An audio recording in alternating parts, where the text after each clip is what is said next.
राम राम, राधे राधे, जय हिंद, जय भारत। मैं आप सभी का स्वागत करती हूँ अपने YouTube चैनल स्टडी विद मोनामिस। ना रुकेंगे हम, ना थकेंगे हम, यूं ही अपने कर्म पथ पर लगातार बढ़ते चलेंगे, चाहे परिस्थितियाँ कैसी ही क्यों ना हो। इसी मोटिवेशन के साथ में अपनी आज की क्लास स्टार्ट करती हूँ। हम लोग पढ़ रहे थे, इंडिया की पॉलिटी पढ़ रहे थे, उसमें भी भारत का संविधान पढ़ रहे थे। हम एक बार रिविजन कर लेते हैं पीछे का जो भी पढ़ा है। भारत का संविधान देख लिया था। संविधान क्या होता है? समान कानूनों का समूह जो भारत की किसी भी देश की शासन व्यवस्था को संचालित करने के लिए जरूरी होता है, संविधान कहलाता है। उसमें एक सरकार होती है जो कि, और उसमें एक राष्ट्राध्यक्ष होता है। राष्ट्राध्यक्ष कहाँ वंशानुगत और कहाँ निर्वाचित होता है, ये हम लोगों ने देख लिया। अपने भारत में कैसा होता है? निर्वाचित होता है। सरकार के 3 अंग होते हैं, व्यवस्थापिका, कार्यपालिका और न्यायपालिका।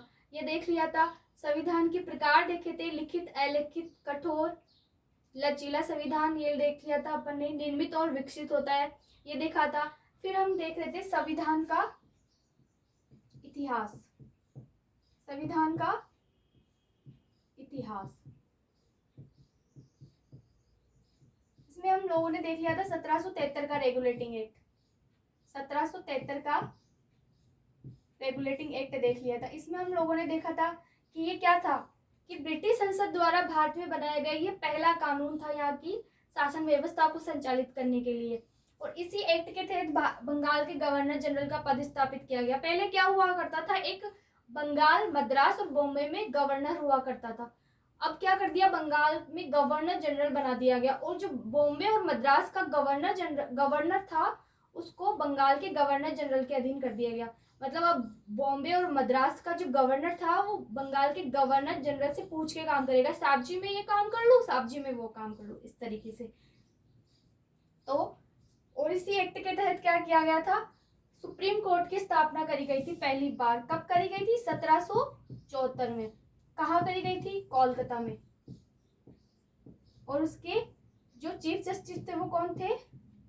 Elijah Impey. एलिजा इम्पे थे। यहाँ तक पढ़ लिया था अपन ने। इसमें ही आपने देखा था कि जो ब्रिटिश लोग थे उनको भारत में शासन करने के लिए अनुमति दी गई थी, राजनीतिक गतिविधियों को संचालित करने के लिए, व्यापार करने की अनुमति दी थी 20-20 वर्ष के तहत। और इसी के तहत चार्टर एक्ट आए थे। हम चार्टर एक्ट देखेंगे, पर उससे पहले 1773 के एक्ट के बाद में एक आया था Pitt's India act. Pitt's India act वो पढ़ेंगे। 1784 में आया था पिट्स इंडिया एक्ट, उसको पढ़ेंगे। तो 1784 का पिट्स इंडिया एक्ट, ये पिट्स इंडिया एक्ट क्यों लाया गया था? जो 1753 का सॉरी जो 1773 का रेगुलेटिंग एक्ट था, उसमें जो भी दोस्त थे, जैसे कि बंगाल का जो गवर्नर जनरल था उससे से पूछ के बॉम्बे और मद्रास का गवर्नर काम कर सकता था, ये इसका दोस्त है। तो इन दोषों को समाप्त करने के लिए क्या गया, पिट्स इंडिया एक्ट लाया गया था। ये लाया कि कौन था? जो उस समय के तत्कालीन पीएम थे वहां के, पिट्स, उन्हीं के नाम पे ये नाम है, विलियम पिट के नाम पे ये पिट्स इंडिया एक्ट पड़ा था।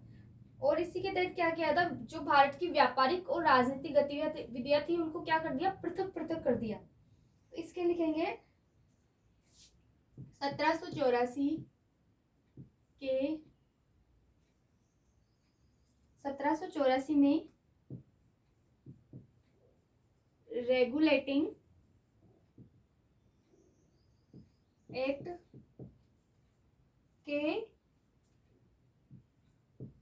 दोषों को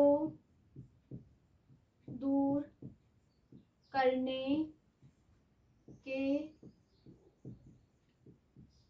लिए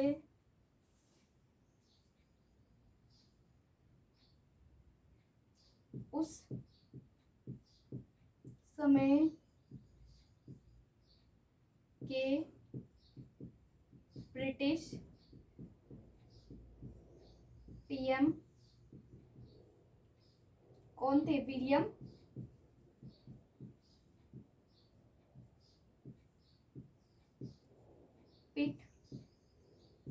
के द्वारा संसद में यह एक्ट पारित किया गया। और इसीलिए इस एक्ट का नाम क्या पड़ा था? पिट्स इंडिया एक्ट, क्योंकि कौन लेके आया था? पिट्स, विलियम पिट। और वो क्या थे उस समय के? ब्रिटिश गवर्नमेंट के उस समय के वहाँ के पीएम थे, तो ये लेकर आए थे। नेक्स्ट इसी में आगे लिखेंगे अपन,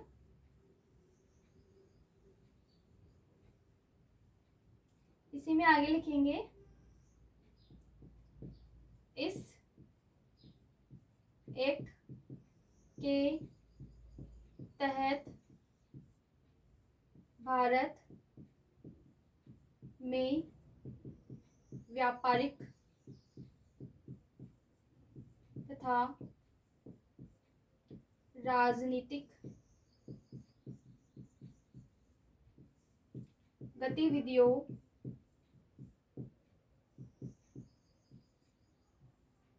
को पृथक किया गया। जो 1784 का पिट्स इंडिया एक्ट था, उसके तहत जो व्यापारिक और राजनीतिक गतिविधियां थी उनको क्या किया गया? पृथक कर दिया गया। तो ये था Pitt's India act. Pitt's India act में पूछते क्या है, इसको लेके कौन आया था? विलियम पिट। क्यों लेके आया था? कि जो 1773 का रेगुलेटिंग एक्ट था उसमें जो भी दोष थे उनको समाप्त करने के लिए एक्ट लाया गया था। अब हम पढ़ेंगे चार्टर एक्ट।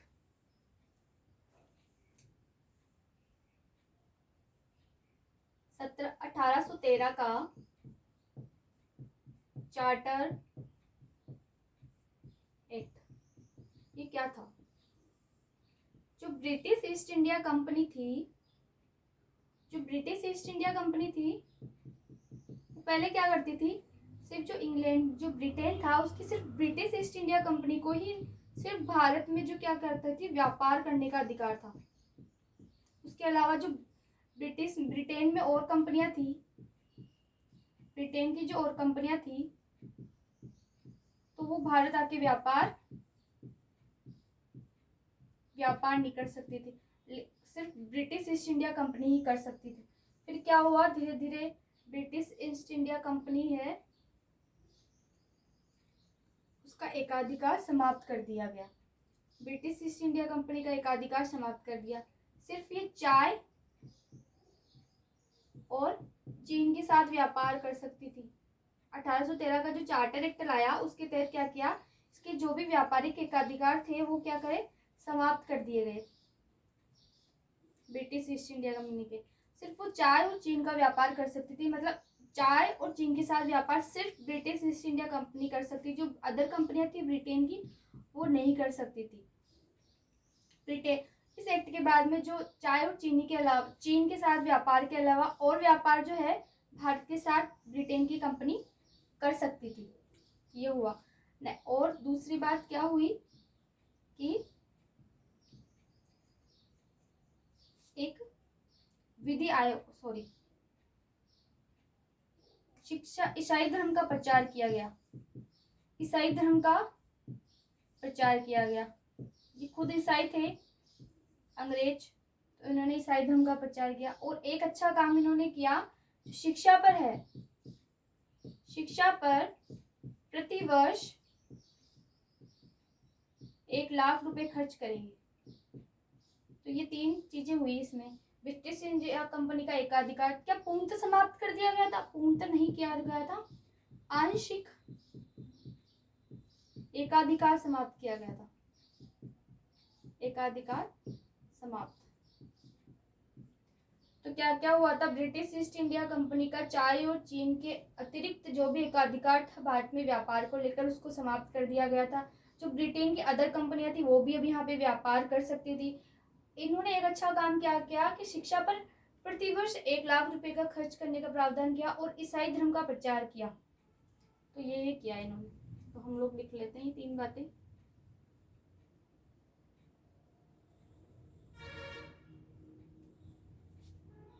फर्स्ट है ईसाई धर्म का प्रचार किया गया।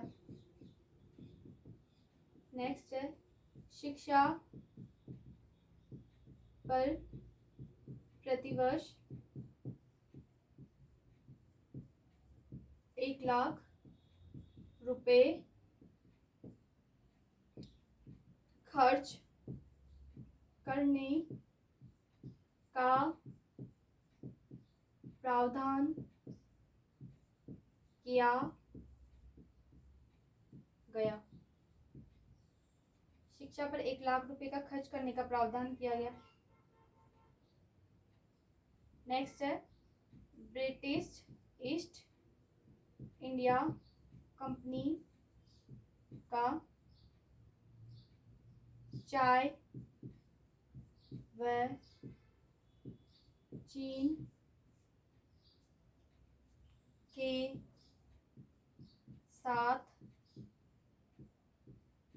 व्यापारिक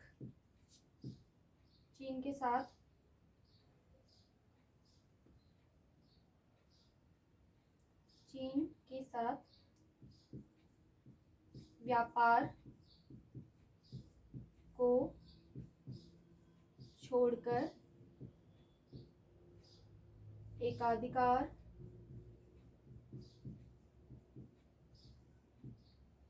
समाप्त किया गया। ईसाई धर्म का प्रचार किया गया। शिक्षा पर प्रतिवर्ष 1,00,000 रुपए खर्च किया गया। ब्रिटिश ईस्ट इंडिया कंपनी का चाय व चीन के साथ व्यापार को छोड़कर एकाधिकार को समाप्त कर दिया गया। समझ में आ रहा है आपको? समझ में आ रहा है तो कमेंट बॉक्स में जरूर लिख लीजिएगा। नेक्स्ट है 1833 का चार्टर एक्ट। 1833 का चार्टर एक्ट। 1833 की चार्टर एक्ट से क्या किया गया, जो बंगाल का गवर्नर जनरल था उसके पद को समाप्त कर दिया गया। मतलब उसका नाम चेंज करके क्या कर दिया गया, भारत का गवर्नर जनरल। और भारत का गवर्नर जनरल कौन बना, लॉर्ड विलियम बेंटिक। तो 1833 था, उसके तहत क्या किया गया, 1800 इस एक्ट के तहत बंगाल के गवर्नर जनरल का नाम परिवर्तित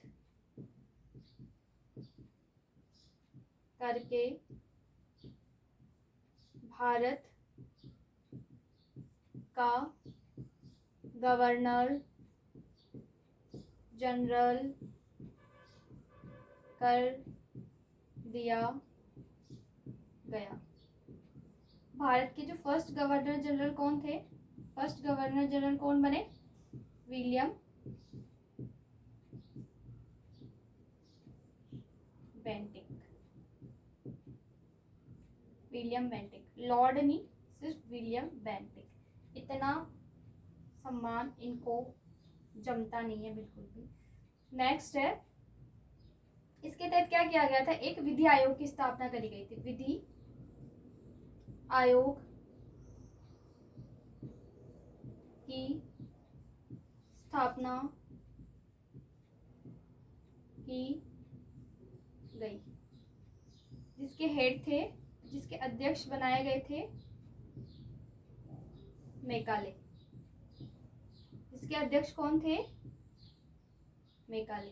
1833 का चार्टर एक्ट के तहत क्या किया, जो बंगाल का गवर्नर जनरल था, कौन था बंगाल का governor general, Warren Hastings act के तहत बने थे, 1773 के रेगुलेटिंग एक्ट के तहत। उसका नाम चेंज करके भारत का गवर्नर जनरल कर दिया। और भारत का जो गवर्नर जनरल कौन था, विलियम बेंटिक। और विधि आयोग की स्थापना करी गई थी 1833 के चार्टर एक्ट के तहत, जिसके अध्यक्ष थे मैकाले। रख हौसला वो मंजर भी आएगा, प्यासे के पास चल के समंदर भी आएगा, थक्कर ना बैठ ए मंजिल के मुसाफिर, मंजिल भी मिलेगी और मिलने का मजा भी आएगा। बस आप तो मेरे साथ लगातार क्लास लेते रहिए और नोट्स बनाते रहिए। अपन पूरा पॉलिटी कवर करेंगे, बस हार नहीं माननी है।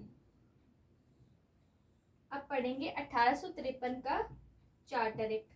1853 के चार्टर एक्ट के तहत क्या किया गया, इस अधिनियम के तहत जो ईस्ट इंडिया कंपनी था उसको एक बार फिर भारत में राजनीतिक गतिविधियों को संचालित करने की छूट दी, लेकिन इसमें क्या था, अवधि का उल्लेख नहीं था। पहले 20 वर्ष की अवधि का उल्लेख था, पर इसमें अवधि का उल्लेख नहीं करा गया था।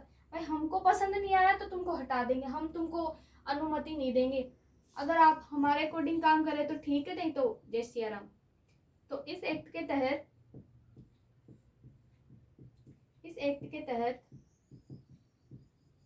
ईस्ट इंडिया कंपनी को एक बार फिर भारत में राजनीतिक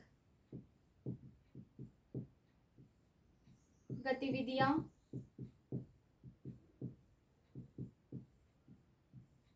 संचालित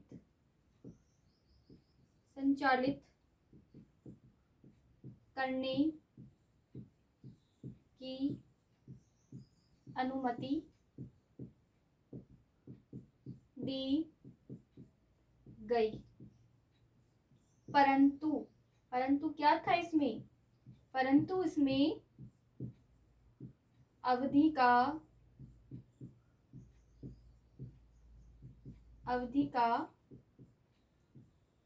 उल्लेख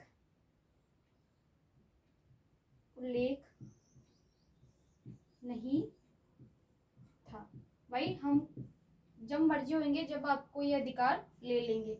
अगर आप हमारे हित में काम नहीं करते, हमको पसंद नहीं आ रहा, तो भाई हम तो हाथ जोड़ते हैं आपके आगे, जय सिया राम।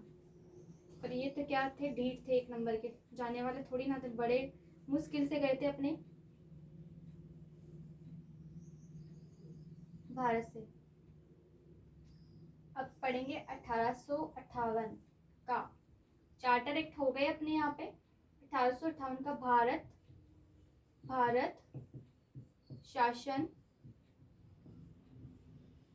अधिनियम अधिनियम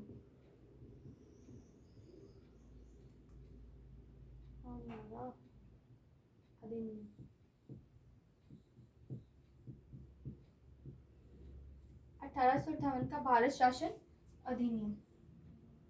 1858 की भारत शासन अधिनियम के तहत क्या किया गया था, जो ब्रिटिश ईस्ट इंडिया कंपनी का था, पहले तो एकाधिकार व्यापार को लेकर समाप्त किया गया था, लेकिन अब पूर्णतः जो शासन ही था वही समाप्त कर दिया गया। और ब्रिटिश जो क्राउन था, वहां के राजा ने वहां इसका शासन लिया। पहले राजा ने लिया था 1858 में, रानी के पास गया था 1876 के अंदर।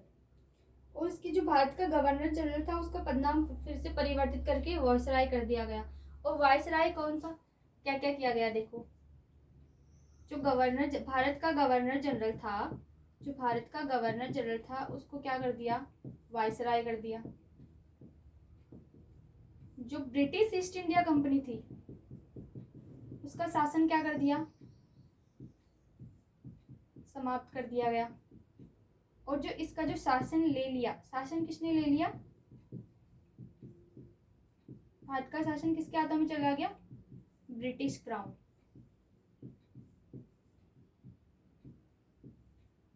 ब्रिटिश क्राउन के पास, राजा के पास। उस समय क्राउन किसके हाथ में था, राजा। जो रानी के पास था वो 1876 में गया था, रानी के पास, ठीक है।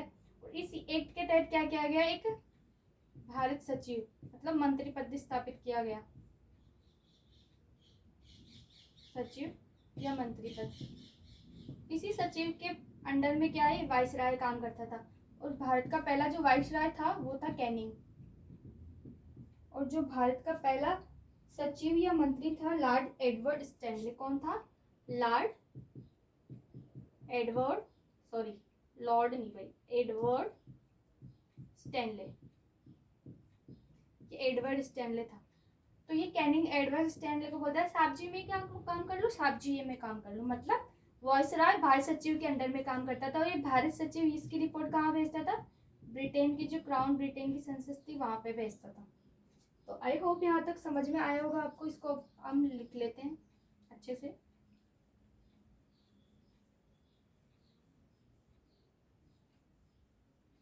1858 का अधिनियम है, इसको लिख लेते हैं अपन।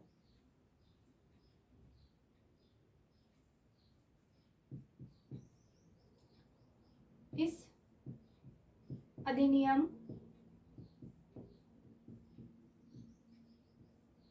के तहत ब्रिटिश ईस्ट इंडिया कंपनी का शासन समाप्त कर दिया गया तथा अब भारत का शासन ब्रिटिश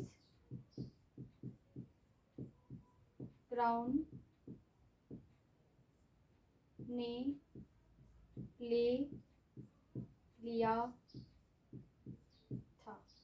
तो क्राउन उस समय कौन हुआ करता था, ये याद रखना, राजा। जो रानी के पास गया था, जो 1876 में रानी के पास गया था।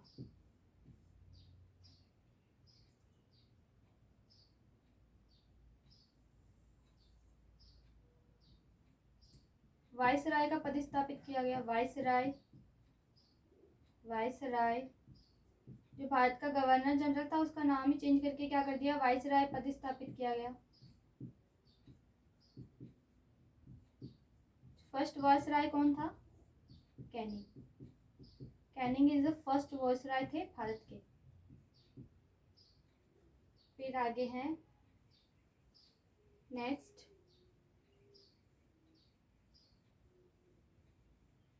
आप वीडियो पॉज करके राइट कर लेना। नेक्स्ट है, इस अधिनियम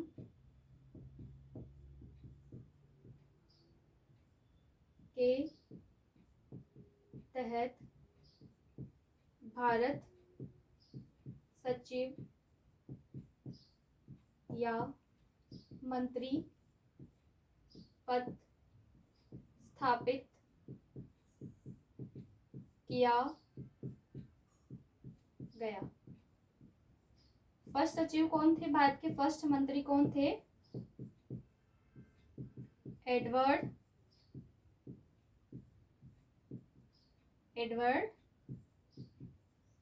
स्टैनले, लल्लूराम एडवर्ड स्टैनले। तो 1858 का भारत शासन अधिनियम समझ में आया। तो यहाँ तक हम लोगों ने देख लिया 1858 के भारत शासन अधिनियम के तहत। आई होप आपको समझ में आया होगा। ना रुकेंगे हम, ना थकेंगे हम, अपने कर्म पथ पर यूं ही बढ़ते चलेंगे हम, चाहे परिस्थितियाँ जैसी ही क्यों ना हो। तो thank you for watching this video. आपको समझ में आया होगा, आप इसको कमेंट बॉक्स में लिख दीजिएगा। अगर कुछ कमी रही हो ना, तो वो भी मुझे कमेंट बॉक्स में बताइएगा। Thank you for watching this video.